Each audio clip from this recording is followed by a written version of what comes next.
Assalamualaikum warahmatullahi wabarakatuh. Selamat datang di perkuliahan kriptografi. Pertemuan kali ini kita akan membahas mengenai enkripsi RSA dan key generation.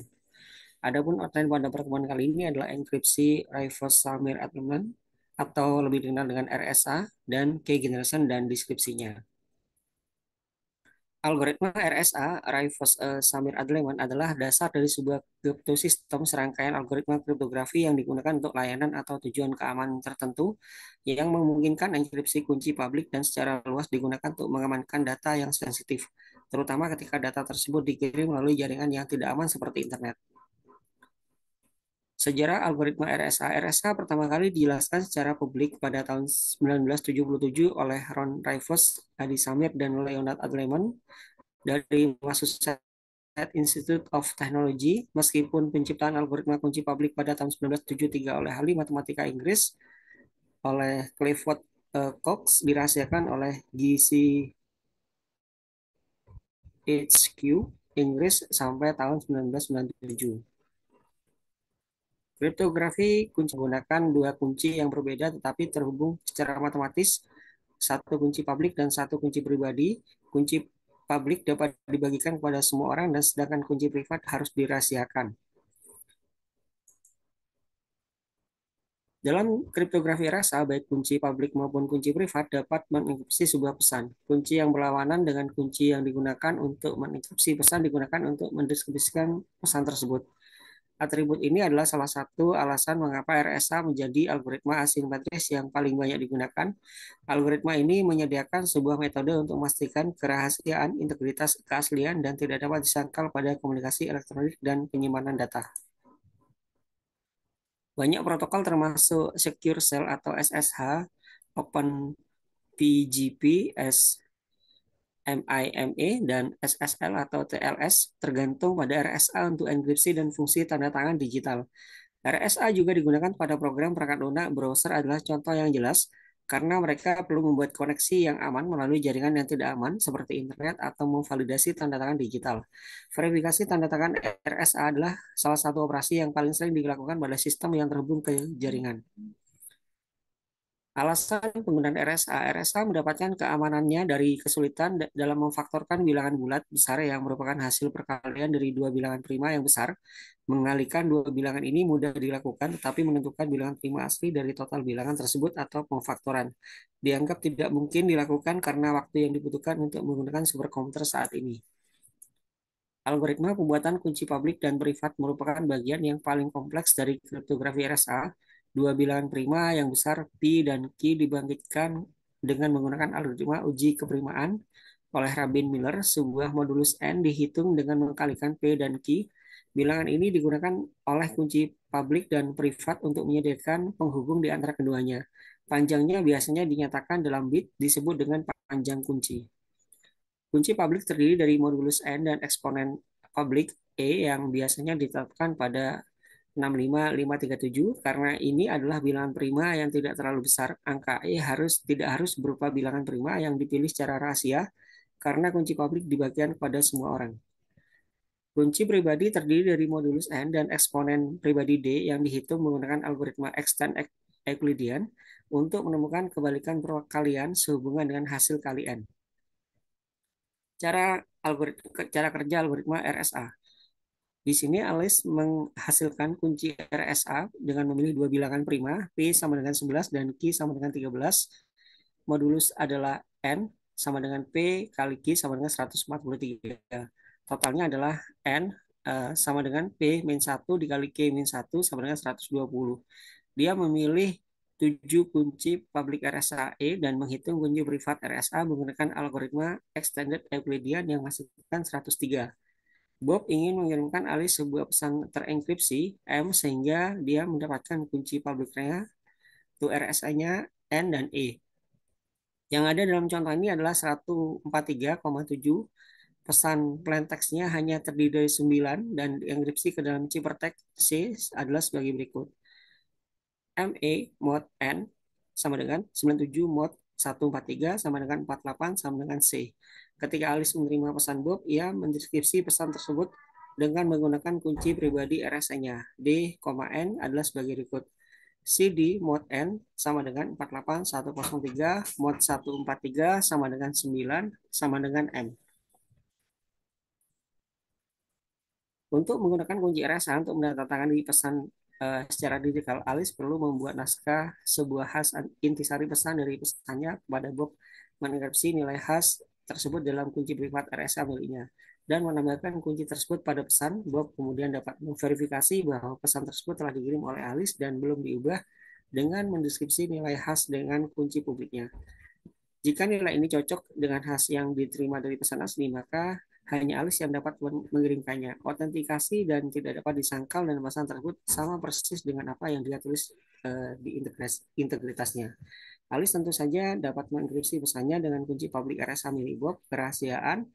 Sebelum mengirimkannya ke Bob, sertifikat digital berisi informasi yang mengidentifikasi pemilik sertifikat dan juga berisi kunci publik pemiliknya.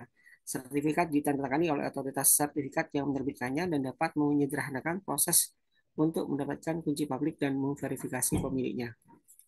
Berikut adalah pertukaran kunci RSA melibatkan beberapa langkah. Di sini ada Alice dan juga Bob seperti yang dijelaskan sebelumnya untuk RSA King Exchange. Keamanan RSA tergantung pada kesulitan komputasi dalam memfaktorkan bilangan bulat besar. Ketika daya komputasi meningkat dan algoritma pemfaktoran yang lebih efisien ditemukan, kemampuan untuk memfaktorkan angka yang lebih besar dan lebih besar juga meningkat. Kekuatan enkripsi secara langsung terkait dengan kunci ukuran kunci menggandakan panjang kunci dapat memberikan peningkatan kekuatan secara eksponensial, walaupun hal tersebut dapat mengganggu kinerja. Kunci RSA biasanya memiliki panjang 1024 atau 2048 bit. Tetapi para ahli percaya bahwa kunci 1024 bit tidak lagi sepenuhnya aman terhadap semua serangan. Ini adalah sebabnya mengapa pemerintah dan beberapa industri beralih ke panjang kunci minimum 2048 bit. Kecuali jika ada terobosan yang tidak terbuka dari komputasi kuantum, maka akan membutuhkan waktu bertahun-tahun sebelum kunci yang lebih panjang dibutuhkan. Tetapi kriptografi kurva eliptik atau lebih dikenal dengan ECC mulai disukai oleh banyak ahli keamanan sebagai alternatif untuk RSA dalam mengimplementasikan kriptografi kunci publik. ECC dapat membuat kunci kriptografi yang lebih cepat, lebih kecil, dan lebih efisien. Perangkat keras dan perangkat lunak modern sudah siap untuk ECC dan popularitasnya kemungkinan akan terus meningkat. ECC dapat memberikan keamanan yang setara dengan daya komputasi dan penggunaan sumber daya baterai yang lebih rendah, membuatnya lebih cocok untuk aplikasi seluler daripada RSA. Sebuah tim peneliti termasuk Adi Samir, salah satu penemuh RSA, berhasil membuat kunci RSA 4096 bit menggunakan analisis kriptoanalisis akuistik, namun perlu diingat bahwa algoritma enkripsi apapun rentan terhadap serangan. Manajemen kunci. Kekuatan sistem kriptografi secara total bergantung pada keamanan kunci. Kunci perlu dilindungi selama fase daur ulangnya. Daur hidup kunci dimulai dari pembangkitan kunci atau generation sampai kunci tidak diperlukan lagi untuk kemudian dihancurkan atau destruction. Berikut adalah daur hidup kunci, di mana secara garis besarnya daur hidup kunci digambarkan sebagai berikut, di mana di sini ada chain, destruction, lalu ke generation, di sini ada usage, ada distribution, dan juga ada storage. Tujuan manajemen kunci. Tujuan manajemen kunci adalah menjaga keamanan dan integritas kunci pada semua fase di dalam daur hidupnya. Pada umumnya, setiap kunci akhirnya diganti dengan kunci lain. Jadi, keseluruhan fase membentuk siklus lingkaran karena penghancuran kunci biasanya diikuti dengan penggantiannya dengan kunci baru atau garis putus-putus. Manajemen kunci yang dibahas difokuskan pada algoritma kriptografi simetri karena manajemen kunci untuk algoritma kunci publik sangat berbeda dengan algoritma simetri. Key generation. Pembangkitan kunci pada algoritma simetri jauh lebih mudah daripada pembangkitan kunci pada algoritma kunci publik. Karena kunci simetri umumnya rangkaian karakter, maka setiap pengguna dapat membagikan kuncinya sendiri. Pada algoritma kunci publik, pembangkitan kunci merupakan masalah tersendiri karena pembangkitan kunci membutuhkan perhitungan matematis yang rumit. Selain itu, pembangkitan bilangan yang prima yang besar juga membutuhkan untuk membentuk kunci. Masalah utamanya adalah yang muncul pada pembagian kunci adalah bagaimana membuat kunci yang tidak dapat diprediksi. Metode yang dapat digunakan untuk menjawab hal ini adalah dengan menggunakan teknik manual, misalnya pelemparan koin atau dadu, pembangkitan dari data pribadi, misalnya PIN, atau menggunakan pembangkit bilangan acak. Algoritma kunci publik, pembangkitan kunci merupakan masalah tersendiri karena pembangkitan kunci membutuhkan perhitungan matematis yang rumit. Selain itu, pembangkitan kunci bilangan prima juga dibutuhkan untuk membentuk kunci. Oleh karena itu, pada algoritma kunci publik dibutuhkan program khusus untuk membagikan kunci. Masalah yang timbul di sini adalah kepercayaan pengguna terhadap program tersebut. Pada RSA, misalnya, bila program hanya dapat membangkitkan bilangan prima yang terbatas, maka pihak lawan dapat membangkitkan sendiri bilangan-bilangan prima yang terbatas itu dan menggunakannya sebagai faktor dari salah satu parameter RSA. Key distribution. Jika pengguna membutuhkan untuk melindungi informasi disimpan dalam storage, maka tidak ada kebutuhan untuk menyebarkan kunci. Tetapi untuk kebutuhan komunikasi secara aman, maka diperlukan kebutuhan untuk mengirimkan kunci. Protokol pertukaran kunci dengan menggunakan algoritma kunci publik dapat digunakan untuk mendistribusikan kunci. Lalu ada key storage, kunci disimpan di dalam tempat yang aman, tidak memungkinkan pihak lawan mengaksesnya. Oleh karena itu, penyimpanan kunci mungkin memerlukan perlindungan secara fisik, misalnya disimpan dalam lemari besi. Alternatif lain, kunci dapat disimpan di dalam smart card yang hanya dapat dibaca dengan menggunakan kode rahasia. Solusi alternatif key storage, kunci sebaiknya disimpan tidak dalam bentuk jelas. Ada dua solusi alternatif dalam masalah ini. Kunci disimpan dengan mengenkripsinya menggunakan kunci lain. Konsep ini mengarah pada konsep key hierarki, yang dalam hal ini setiap kunci di dalam hierarki digunakan untuk melindungi kunci di bawahnya. Kunci dipecah menjadi beberapa komponen, setiap komponen disimpan di tempat yang terpisah.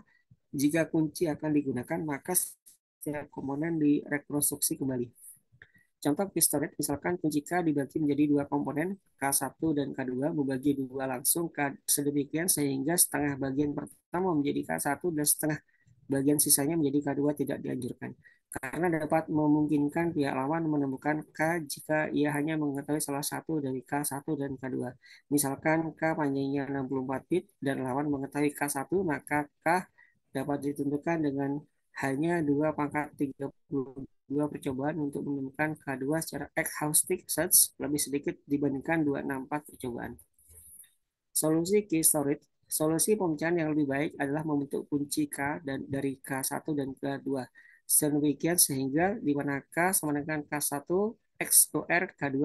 Dalam hal ini ukuran K1 dan K2 sama dengan ukuran K. Sehingga jika salah satu komponen K1 atau K2 diketahui, maka K relatif lebih sukar ditentukan. Key usage, setiap kunci digunakan sebagai sesuai tujuannya. Misalnya ada kunci yang digunakan untuk mengenkripsi pesan dan ada kunci yang digunakan untuk mengenkripsi kunci lainnya.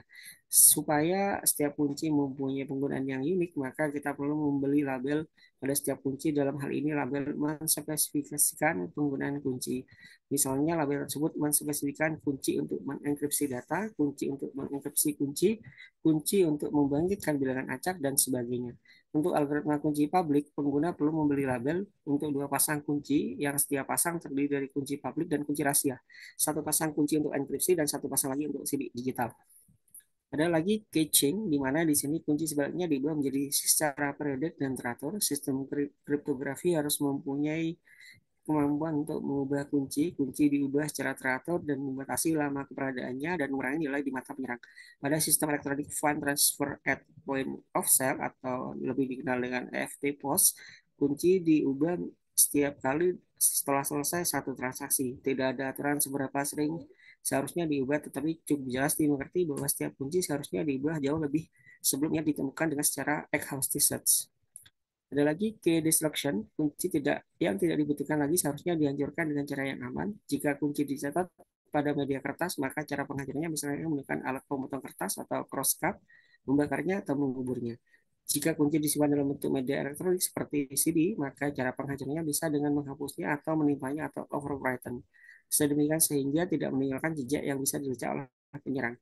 Kunci yang disimpan pada material lain dihancurkan sedemikian rupa sehingga ia tidak mungkin ditemukan kecuali secara fisik maupun elektronik.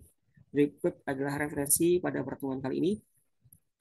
Sekian, terima kasih. Sampai jumpa pada pertemuan selanjutnya. Wassalamualaikum warahmatullahi wabarakatuh.